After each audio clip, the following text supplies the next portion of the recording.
Do you enjoy the harvest of Missouri through food, fuel, or fiber?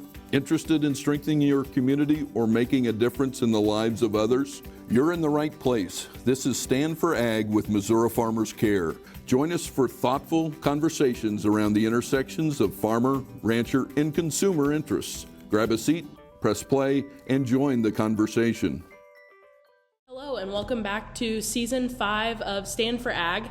I am here on the west end of Missouri in Harrisonville with a very special guest at Red Barn Ranch, and I would go ahead. Hi guys, my name is Matt Moreland. I am the owner of Red Barn Ranch in Harrisonville, Missouri, about 45 minutes south of Kansas City, and happy to be with you today.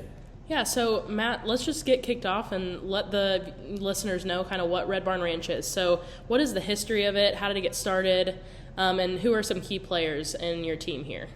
Okay, so Red Barn Ranch, we often call ourselves a pumpkin patch. To be fair, we're probably a little more than that. We're kind of starting to call it a venue farm. So we do a little bit of everything from corporate events to birthday parties, weddings. We still do the pumpkin patch, sunflowers, a little bit of everything. But a little bit of history. I bought this farm in 2012 with zero intention to be where I'm at today, like none. I liked the farm. I liked the proximity to my family farm. I'm a fourth generation farmer. I wanted to be close to home, and half a mile down the road is pretty close. Yeah. So that was the whole point of buying the farm. Shortly after I bought the farm, the previous owner had the farm set up into 3 to 5 acre paddocks for intensive rotational grazing of his beef cattle, which is great. But as a fourth generation dairy farmer who also row crops and raised beef cows on my own, I didn't have a lot of extra time to intensively rotate. So we pulled some of those pins out of the small paddocks so I could make larger paddocks that I could keep them in longer. And the pen closest to the house was a little too close to our liking, so we took the cows out of it in its entirety, which left us with 2 3-acre pens side by side around. They're both centered around a 1930s machine shed. I didn't want cows that close to my house, for one, and for two, the machine shed was in really, really good shape for being, almost 100 years old. Almost 100 years old, yeah. And I don't know how the previous owner was letting his cows kind of post up in it, and I don't know how his cows didn't tear it up, but I knew for certain mine would. So we killed 2 birds with 1 stone, and we took the cows out of that pasture, got them a little further away from the house, and kind of helped to protect the structural integrity of that building. And then about 1 week after I took the fences down and the gates down, I didn't have cows on it, kind of hit me that I just bought this really big farm and I needed every square inch of the farm to make money. Mm-hmm. And if I took it out of pasture, what was I going to do with it? Yeah. The first year, 2012, I baled hay. Mm-hmm. If you can remember back that far, it was hay wasn't worth just a whole ton, and we didn't have a lot of hay back then anyway. I think we come through a drought, and so we didn't have a ton of hay, and it wasn't worth just a huge amount. And I think I got, 5 bales out of the whole piece of ground. So I made like a couple $100 out of the closest 5 acres to my house. Mm-hmm. Decided there had to be something better than that. I couldn't even really turn my planter around in it more than twice, so it wasn't worth planting it to corn or beans. I had read an article about pumpkins, thought that sounded kind of fun. I actually had tried pumpkins in the past, but failed miserably. But I thought, you know what, new farm, new sense of pride being my own farm, and having the pumpkins that close to home, or that close to my house, maybe I would pay a little more attention. So we jumped in, we planted pumpkins. We had a really, really, really great success. We had, 20,000 pounds worth of pumpkins. Holy moly. And from somebody who had never successfully raised pumpkins before, this happened relatively quickly, right? So it went from like, hey, what am I going to do with this ground, to now I have 20,000 pounds of pumpkins. Before I even realized what was happening, that's where we were. And so I thought, okay, I'm going to wholesale pumpkins. I didn't really have a plan when I planted Yeah. them.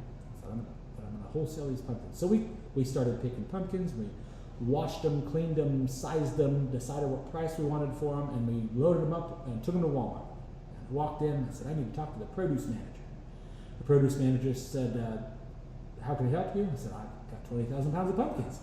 And he said, congratulations, what are you looking to do with them? And I was like, well, I'd like to sell them to you. And he goes, oh, well, we contract our pumpkins in May. Yeah. Can't help you. Undiscouraged, I went to Price Chopper, and then after the same answer to Hy-Vee, and then to Home Depot, and then Lowe's, and every place I went, I got the exact same answer. And then I started to worry a little bit. What am I going to do with 20,000 pounds of pumpkins? That's a lot of pumpkin pie. And no more, yeah, no more. So, out of pure desperation, we decided we needed to change our plan really, really quickly. We decided we were going to be a U-pick pumpkin patch. Started brainstorming names. Previous owner had also painted all of the nearly 100-year-old barns on the farm, which there were 6 original barns. We tore down and rebuilt one, but anyway, 6 original barns that were painted red, and we came up with the name Red Barn Ranch. Made a Facebook page on a Wednesday night, the end of September 2013, and said, we're going to be a U-pick pumpkin patch, and we're going to open this Saturday. Kind of crossed our fingers and pressed the launch button on Facebook, and by Friday we had right at 1,000 followers, and really I had not much experience with Facebook before, so I didn't know if these were like fake, like robots, or if it was real people that had an interest in what we were doing or what. But come Saturday morning at 9 o'clock when we said we were going to open, cars started pulling in, and I can remember back that first Saturday, I think within the first hour 5 cars pulled in, and doesn't sound like a lot now, but looking back then I was just completely overwhelmed. Like, what am I going to do with 5 families? And I can remember my folks live a half a mile up the road, and I remember calling my mom and saying, you've got to get down here. There are 5 cars in the driveway. How can I be responsible for 5 families all at one time? But anyway, we managed to get through it. People came out, they started picking our pumpkins, and it was great. And then about halfway through our first weekend, I noticed several people were walking around and kind of poking their head inside of our barns, and really just looking all over the property, like they had lost something and they were looking for it. Yeah. And I'd never run a business like this before, so I had no idea what they were doing. So I finally walked up, and I'll never forget this. I asked this lady, I said, ma'am, I've seen several people looking for something. You're doing the same thing. What is it you guys are looking for? And this lady, she says, well, we're looking for your activities. And I said, well, I pointed at the pumpkin patch, and I said, you just did it. Picking pumpkins, that's the activity. And she goes, oh, sweetheart, have you never been to a pumpkin patch? And I guess the answer was no. I hadn't ever been to a pumpkin patch, just my own. And I said, so, yeah, no, I don't. What activities are you talking about? She goes, well, pumpkin patches have rides and slides and swings and stuff for people to do besides pick pumpkins. So, boy, that kind of hit me like a ton of bricks. I thought, I'm letting all these people down. And that's like my one fear in life, is I don't like to let people down. Yeah. So I had just bought this farm. I had no money. We were milking 150 cows, row cropping 1,500 acres, and we had 200 head of beef cows. I had no time. I had no money, but I had this fear of letting people down. So we're right at the beginning of the first pumpkin season ever. I decided I'm gonna figure this out, and so on the next week, on Thursday, before our first weekend and our second weekend, we had a rain day. And I used that day, we weren't in the field shelling corn, so I came home, and I brought 100 square bales with me, and I made a hay tunnel inside of one of the barns. And we had come through the drought the year before. We had a lot of 500-gallon water tanks that we weren't using anymore to water cattle. So I put one water tank in the barn next to the hay tunnel and filled it full of corn, and another water tank next to it and filled it full of cottonseed hulls. And then I brought a round bale home, a 5x6 round bale, flipped it up on its flat end, built a staircase up one side with square bales, and then went to my folks' house and borrowed the slide off of their swing set and pinned the slide to the top. So you climb up the square bale staircase, go across the top of the round bale, and then slide down the other end. And there you had it. I had 4 activities that I created with no money, and I did it by thinking of things that I had done growing up as a kid. And to me, at the time, it was just simply to solve the problem of activities. I needed the activities, and that was all I thought I was doing. And enter the second weekend, I figured out that I was doing a little more than I thought I was doing. I did solve the problem of creating activities, but what I didn't realize was things that were common to me, things that a farm kid grows up playing with, were completely new to somebody that grew up, in town. Yeah. They'd never been through a hay tunnel. They had no idea what cottonseed holes were. And who knew sliding down a 5x6 round bale would be so much fun. I took it for granted because I had done it my whole life, but they didn't. And that's kind of when the light bulb went off, and I really kind of jumped in with both feet to this business. Mm-hmm. I remember whenever I was growing up that one of our activities on the weekends would be going out to the hay pile where we had all of our round bales, because I myself raised beef cattle, and we would get up on the hay bales and try to catch the grasshoppers that were jumping across them and running across these hay bales. Looking back, I understand why my mom was stressed out all the time anytime I would disappear, because I think about all the dangerous stuff I did as a kid, and I was like, dang. Yeah. It's lucky I'm alive. Right. And I was way more careful than my brother. My brother's 4 years younger than me, and he's a daredevil. So he was cliff jumping this last weekend. We went to the lake, and I was like, oh my, it's not going to be me up there. But yeah, so you don't realize how much people take for granted, and you come to something like this, which, I am unaware. What all do you have now? How has it evolved since the hay bale and the bucket of corn? So boy, it's changed a tremendous amount. That I remember that at first, I guess it was the second weekend that Red Barn Ranch was ever open, when I was solving those problems. Kind of when the light bulb went off for me. Kids were playing in the corn and playing in the cottonseed holes and sliding on a slide. And the parents were watching, and very often mom or dad or whatever would go over and they'd pick up a handful of cottonseed holes. We're south of Kansas City. We don't have cotton around here, so they never seen this before, even if they were from the country or agriculture. Mm-hmm. But if they were from the city, they had no idea what it was. And time after time they would guess. They'd be like, "What is this? What is this?" And I'd let them guess because they had these crazy answers. And then I'd walk over to them and I'd say, boy, it's cottonseed holes. And they'd be like, oh, why do you have cottonseed holes? I'm like, oh, I feed it to our dairy cows. And boy, their eyes would get really big, and they'd say, you're a dairy farmer? And I'd say, yeah, fourth generation. Well, why are they putting hormones in our milk? And I'd say, well, they're not putting hormones in milk. Actually, that was outlawed 15, 20 something years ago. And I'd start explaining all of that, and they'd be like, well, then why are they putting antibiotics in our meat? I'm like, well, they're not doing that either. We'd talk about that, and if that happens, why it happens. And I'd say, if your kids get sick, you're not just going to fend for yourself, let Mother Nature take its course. Yeah. And they'd never thought about it that way. And then they'd say, well, how come Monsanto owns all your crop ground? Isn't that frustrating that you pay for it, but Monsanto owns it?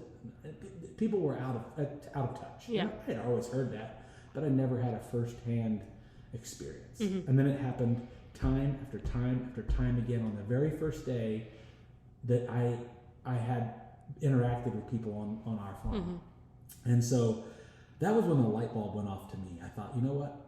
In one rain day, I created 4 activities that got people thinking and mm-hmm. talking. And so I guess I kind of set a standard for myself. I was going to continue to expand this business mm-hmm. because I enjoyed it. Mm-hmm. And I was going to build things that were fun and maybe a little safer than some of the things you and I do. Yeah. We kind of keep safety in mind if we're bringing the public in. But things that were fun and safe but made you think. Mm-hmm. And the way I was going to do it was by repurposing agriculture. Yeah. Everything and anything agriculture. And having a family that's been here just a half a mile up the road for almost 80, almost 100 years doesn't hurt. We've got a lot of things that if you have imagination, I often tell people I'm limited in this business only by my imagination. And I feel like I've got a pretty active imagination. So we went from the small corn pit and cotton pit and hay tunnel to now we've got we have a slide that comes out of our silo.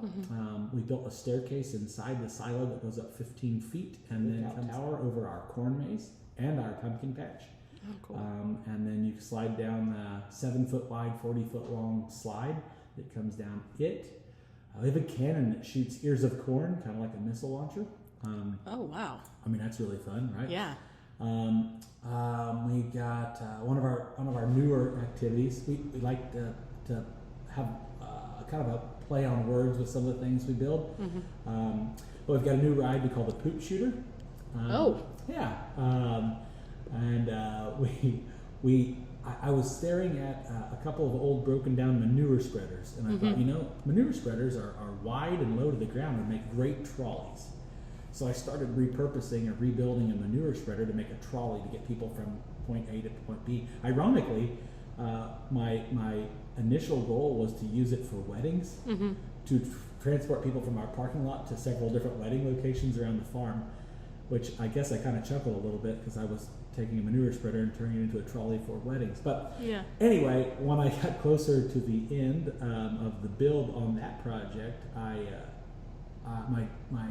daughter was playing with a slingshot, and we had a horse and we had some horse treats. And the horse treats, if you look at them really quick, it looks a lot like dog poop. I grabbed the slingshot and I slingshot this horse treat into the horse pen. And then all of a sudden a light bulb went off, and I thought, I'm going to mount slingshots to the side of a manure spreader. and people call them slinger wagons. Anyway, that's just slings manure out into the pasture. Well, we got to play on words. We're going to slingshot feed that looks like poop off of a wagon that was made to haul poop. And so anyway, that's the poop shooter. So we've got things like that. We've got a couple of center pivot irrigator sections that turned into swing sets. And, oh wow, cool. We're setting inside of a milk barn. It's built in the 30s. It's now heated and cooled small venue space. We've turned a feed room into a bar. We've got a silage wagon that we stretched and rebuilt and took one side off of and made it into a stage. It's a pretty neat stage. Cool. It'll hold a 6-piece band pretty comfortably. We have live music on the weekends often. So yeah, I mean, on and on. You can kind of see we've got all sorts of stuff like that, and incorporate pretty much anything that we can think of. So we've got some pretty cool ideas coming up, and lots of new stuff in the works. But that's kind of some of the activities that we have, and also kind of what separates us from other businesses like ours. Everything here is repurposed agriculture. Yeah. We don't just go buy a bounce house and throw it down in the field and say, welcome to the pumpkin patch. Yeah. It's all homemade, one-of-a-kind stuff. Yeah. This podcast is brought to you by Missouri soybean farmers and their checkoff. The Missouri Soybean Merchandising Council is a farmer-run organization dedicated to improving the profitability of the Missouri soybean farmer through a combination of marketing, research, and commercialization programs. The checkoff is committed to empowering Missouri soybean farmers through innovation. The council is run by the farmer for the farmer with 13 farmer leaders from across the Show Me State. To find out more, visit mosoy.org. Yeah. So you mentioned several times as we've been talking that you have like wedding venues or event venues. Tell us a little bit about that and how that's kind of played into the growth of Red Barn Ranch, but also, how has that helped with getting your name out there and stuff like that?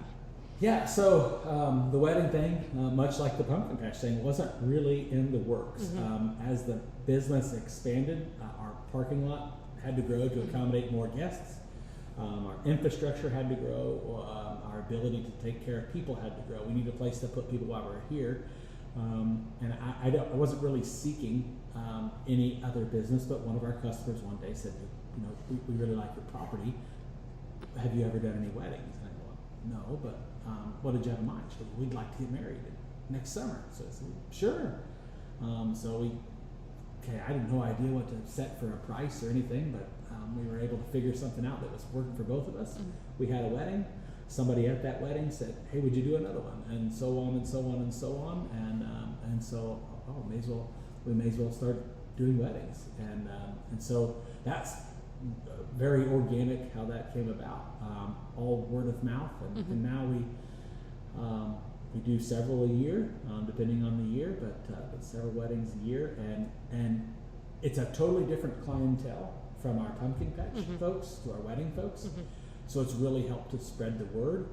Our business has grown word of mouth mostly, and so when we do new things like weddings, it opens the eyes of a whole new demographic of folks that want to come out, and it creates a new business opportunity, but also new problems. Folks that come to the pumpkin patch are usually like mom and dad and little kids. Folks that go to weddings are younger couples or older couples or something like that maybe don't have kids that are wowed by our slides and rides. So we get new people here, but we have to figure out how do you entertain older folks or younger folks.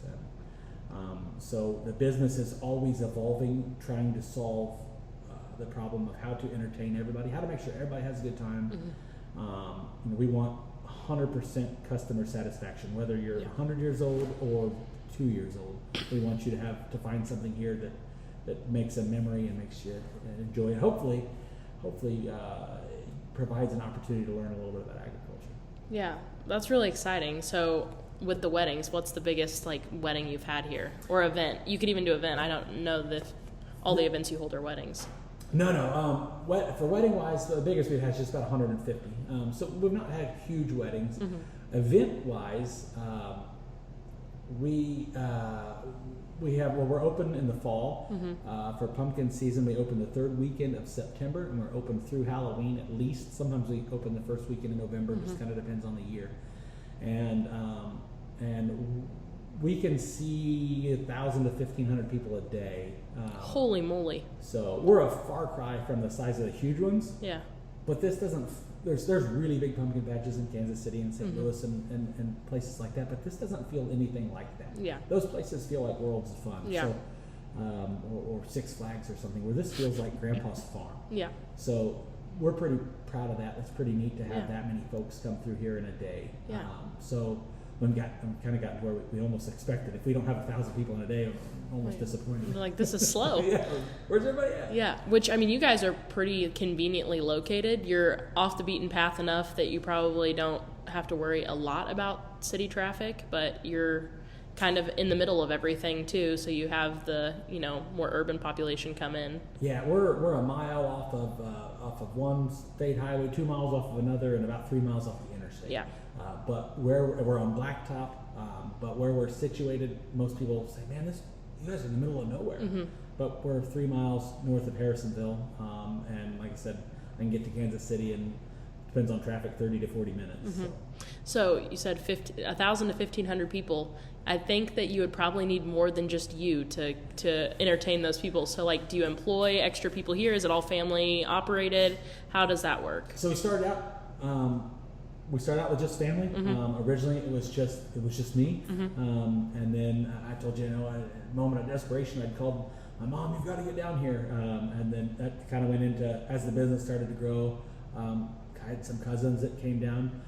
Something that's really unique, I think, about our family, and maybe it's this way amongst other farm families, but our family, growing up on the dairy farm, a lot of my family didn't go far away.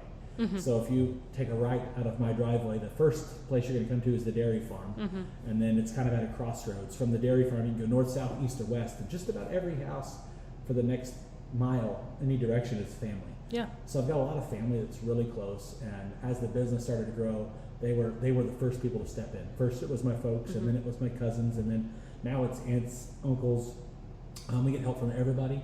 And then as the business has grown, we kind of needed more than just my family. Yeah.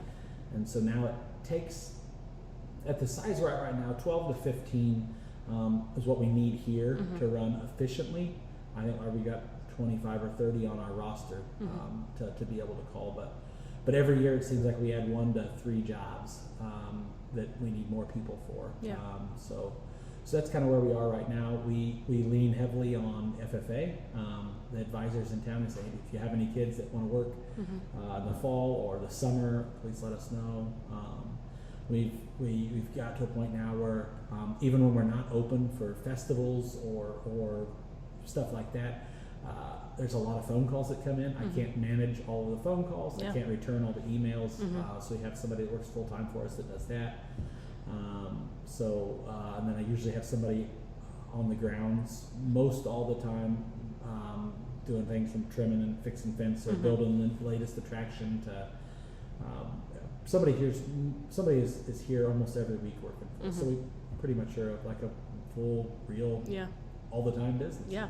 I was surprised whenever I found the number for Red Barn Ranch that it was you that answered the phone, because I figured that it would be someone else who answered my emails or my phone call, and so I was really impressed with that. But I was very surprised as well, because putting your phone number out there on the internet, that can get kind of scary sometimes. Well, when the business started, it was it was kind of like I don't know, it didn't seem real, and it didn't seem like it was that big of a deal. So to put my number out there, it was the only number I had.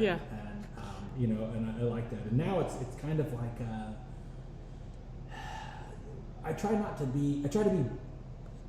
I want everybody to have a better experience here than you can have anywhere else. And it's a pet peeve of mine if I'm trying to get a hold of another business that's seasonal, like we still are a little bit seasonal. It's really hard to get a hold of somebody, and I hate that. So I wanted to be different about that. We're getting to a point now where you probably should take your phone number off the internet. I'm going to take my phone number off. We've got we have an event coordinator that handles a lot of stuff, and I refer a lot of stuff to her. A lot of stuff is online now, but times are changing a little bit. More people email, text, message, stuff like that, and that all goes to her anyway.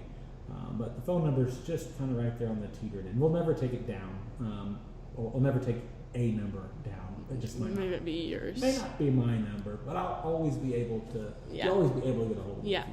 So, as Red Barn Ranch has grown, how has your role as a full-time farmer changed? Because you mentioned you had 1,500 acres of row crop, 200 beef cattle, and then a dairy farm. Obviously, those are very time-consuming jobs and very diversified jobs as well. So, how has that changed as this has grown? Oh, dramatically. So, first off, fall becomes very, very time-consuming for me. Dairy farming, we always seem to kind of be later on harvest anyway. So we used to just kind of push it back. I farm with my dad and my uncle. It's us three that run the farm. We have a couple of hired hands, so fall would kind of be tricky, and we'd almost just push harvest back. And they just started to eventually expect that I wasn't going to be there on the weekends.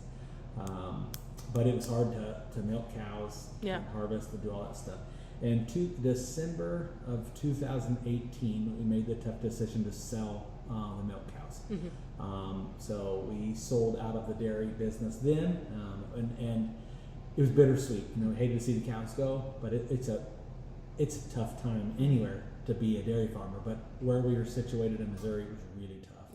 There was just not a lot of market, not a lot of opportunity, and not a lot of money. So once we got rid of that, it's kind of a tough pill to swallow, but it freed up a lot of time, and it made it easier for me to be here. And so it's still hard, but I've got a very supporting family, and they realize that I need to be here. So the way a typical day in October works for me now, we do field trips, usually 2 or 3 field trips a day. And when I say we a lot. Most of the time it's me. I still do the field trips. As of right now, 100% myself. I don't feel like anybody can do a field trip better than the owner. The sense of pride and just the knowledge that you have to have. really from the School of Hard Knocks. I mean, I've learned a lot from falling on my face, and I'm happy to share it. And it's fun, and I really enjoy it. But I do 2 to 3 field trips a day, every day, and then we I try to be done by lunchtime, and then I hop in a truck and I go hop in a combine or a grain truck, and I try to haul a few loads of grain or help the guys pick some corn or beans or whatever we're on, and then start all over the next day. And then on the weekends, it just anymore, I'm not coming. They know I'm not coming to the farm. I'm stuck here. There's just too much going on, too many moving parts. But that's a typical weekday for me. Yeah. So you said you have field trips.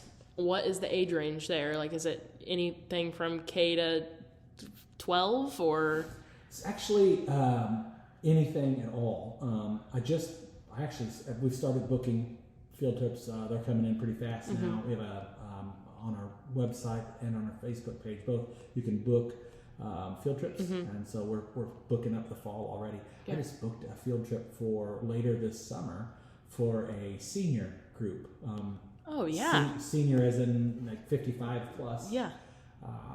And then I think they told somebody, and I booked another one, and then another one. So I've literally got everything now on the schedule already for this late summer through fall, from 3 years old to 80 plus years old that are coming on a bus tour. So we do a little bit of everything, and it's fun because you have to tailor your presentation to the group you're giving it to. Obviously, you give a different presentation to a group of 3-year-olds than you do to a group of 55-year-olds. Yep. So it keeps it new and fresh and keeps me on my toes. Yeah, so how does the presentation, obviously with agritourism, which is what you're doing here, how does the type of education you give them about, this used to be a manure spreader, and that's what we use the manure spreader to do this, and this. Do you talk in depth about that, or is it kind of more of like, explore the farm, we want you to connect with something here? So I start every group off, no matter how old, with a tour, and it depends on the season, where we're going to go. But I walk them around and either show them different, we'll maybe go to the petting zoo and feed the animals.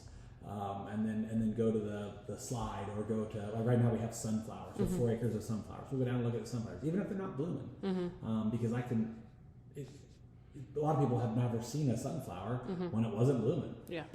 Because who looks at sunflowers when they're not blooming? Yeah. But I can talk about how we plant them, how we take care of them, what they're going to look like, some of the things that we do a little bit different. But we can do that with pumpkins, we can do that with sunflowers, we can do that with our corn. We have popcorn, we have sweet corn, we have field corn. So we usually find some aspect to go tour, and then I run a lot on feedback. If it's a 3-year-old and I'm taking them to the sunflowers, every one of them is going to raise their hand somewhere down there and say, I've seen a sunflower, or my dad's cousin's sister's boyfriend's aunt has sunflowers. They're going to tell you a story. Yeah. Right? And if it's here with 55-year-olds, they're going to be like, what? So are there different varieties of sunflowers? And I'm like, oh, well, there's hundreds of varieties. And then somebody's going to say, well, I heard that sunflowers follow the sun, and that's where they got their name. Is that true? And then I get to blow everybody's mind and say, it's actually not true. They only follow the sun before they bloom. Once they bloom, they're too heavy to follow the sun. Yeah. And it's things like that I didn't even know, because I used to think that sunflowers follow the sun too, but now that I've had them for several years. Yeah, I thought that until you just said that. Yeah, so my mind's blown here too. Even people in agriculture are like, wait a minute. Yeah. That's not right. Yeah, I promise you. Yeah, I work in a flower shop, so now I really feel embarrassed. So we run a lot on feedback, what they ask and how in-depth they are. And like I told you, back to the early days in 2013, when people wanted to know about hormones and antibiotics. Yeah. I love agriculture. It is my life. This business is still agriculture. Yeah. And I also love education. And I'd like to have a conversation with all of my customers. Yeah. And I'll make the time for anybody, 3 to 100. Yep. If they want to ask the question, I'm going to answer. Yeah. And we'll get right down to the nitty gritty and jump in both feet if we have to. That's fine. Yeah. I like to do that. So we just kind of I let the customer I have a plan, but I let the customer kind of steer it a little bit if they want to. Yeah, it's having fun, Yeah. combining agriculture, and that's how you get people engaged. Yeah. So do you have any fun events coming up that combines agriculture and, getting people out here and having fun? Yeah, so every day is kind of an event now. I missed that when I was talking about things we do. So we're almost a year into farm school now. We started farm school last August. One of my cousins who grew up on the dairy with me, she was a second grade teacher for I think almost 11 years, and she was kind of getting tired of the public school scene, and she came up with the idea to do school on a farm. And we worked together to make it to bring it to fruition here at Red Barn Ranch. It's called LC's Farm School. Cool. She came up with the idea named after our great grandpa who started the farm. Cool. So Leslie Columbus Moreland, but the LC's Farm School at Red Barn Ranch. She started with 30 kids, and she goes, "Oh, it's not gonna be that big of a deal. We're just gonna be out here in the mornings. Yeah. It's just ages 3 to 5, and we're gonna be feeding the chickens and brushing the goats and feeding hay and learning things about the farm, getting dirty and doing things that farm kids would do on the farm." I love the concept, and it was great, but 30 turned into 40 really quick. Oh yeah, and then speedy. Really quick. And then 40 went to 50 at Christmas. That's a lot of kids, a lot. especially 3 to 5. And then she said, I really want to do a summer camp. Would it be okay if I have school, one weekend or something in the summer? And I was like, yeah, that'd be fine. And then, well, how about 2 weeks? Okay. Well, how about if we take 2 weeks off and we do it most of the summer? So now we're pretty much a summer camp or summer school of some sort all summer long. And then the other day she said, I think we really need to go to 75 kids next semester. So now we're looking at building a new building, and true to Red Barn Ranch style, we're going to do it unique. We've actually bought a grain bin, a 36-foot grain bin. Oh, wow. The main level will be farm school, will be standalone. We're finalizing our blueprints there at the engineering department down the road. But as soon as we get those back and get our permits all lined up, we'll start construction on that. The top level will be a bed and breakfast. Oh wow! The bottom level will be farm school, and we'll be able to go to 100 and 125 kids a week. Not all at the same time. Yeah, I was gonna say, don't tell her that. It sounds like she's really advantageous. Yeah. So we kind of have folks here all the time. I don't know if you can get it on the microphone, but I think they just ran by the building a minute ago. So there's 15 of them here today. Yeah. And where we're setting at, we're in between their current classroom, which is my house. I wondered. I pulled in the driveway and I saw the kids. I was like, I wonder what's going on here. Yeah, that's what's going on there. So, but they're in the classroom, and we're halfway in between here and the petting zoo, and they come down and feed the animals in the petting zoo. So we've got that pretty much every day. And then, but our next big thing, we're actually 8 days away from, it makes me nervous when I say that out loud. We're 8 days away from our Sunflower Festival, which is where we showcase our sunflowers. And this year, we always add a few new varieties, which is a really nerve-wracking thing to do, because you have to put a date on the calendar and circle it and say, I'm opening this weekend no matter what. Yeah, and hopefully they're blooming. Hope the sunflowers are going to bloom. Yeah. Sunflowers bloom for 10 days.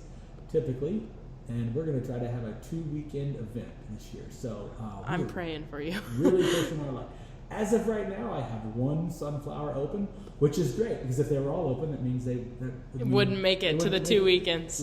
But if they don't open, you have 8 days. We have 8 days. You have 8 days. All right. But no, our Sunflower Festival, we try to have something for everybody. So our Sunflower Festival is the 8th, 9th, and 10th of July is our first weekend, and then 15th, 16th, and 17th.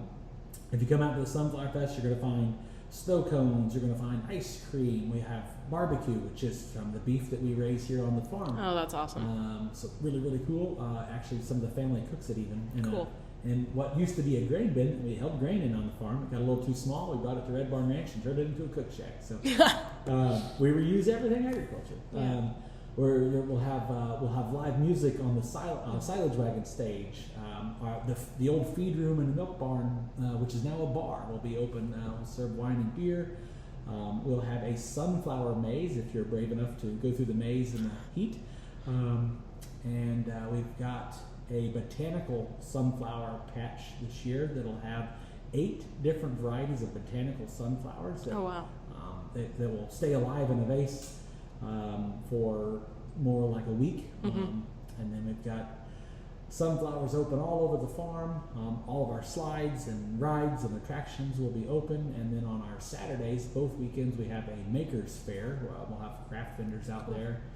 We'll have caricature artists and face painters and balloon twisters and you name it. We're going to have a little bit of everything. There's going to be something for everybody here, and a good time had by all. Yeah. Is the hope, and hopefully with sunflowers. Yeah. I'm knocking on wood for you. I'm hoping that they open. Just like anything in agriculture, it's all like you just never know. You buckle up and you just never know. But yeah, so that's all I have. Do you have anything else that you'd like to talk about or, share with the public? Because hopefully we get a few of our listeners out to Sunflower Fest or to the pumpkin patch this fall. Yeah, no, I'd love to meet somebody, and if you hear the podcast, please tell me about it. Tell me what you thought, and if you have any ideas or if I made you think some, please let me know. And if you have been here before, come back and see us. The farm changes every year. This is going to be my 9th season, and it will be the 9th time I have moved the fences. That's what I call it. I restructure and adjust and move and reshape the farm pretty much every year. So the farm really changes and grows, and we're kind of finding ourselves and adding new fun things and just kind of going with the flow and keeping it fresh and new. So even if you've been here before, I promise it'll be a new place. Awesome. If you come back and visit us. So Yeah. look forward to meeting some new people. Yeah, well, thank you for sitting down with me. I really enjoyed it. Thank you for joining the Stand for Ag podcast with Missouri Farmers Care. We're excited to bring you new stories each week. We as agriculturalists have a lot of stories to tell. Stories of resilience, grit, and stories of families that are united by their passion for agriculture. Each week, tune in for a new episode and join the conversation.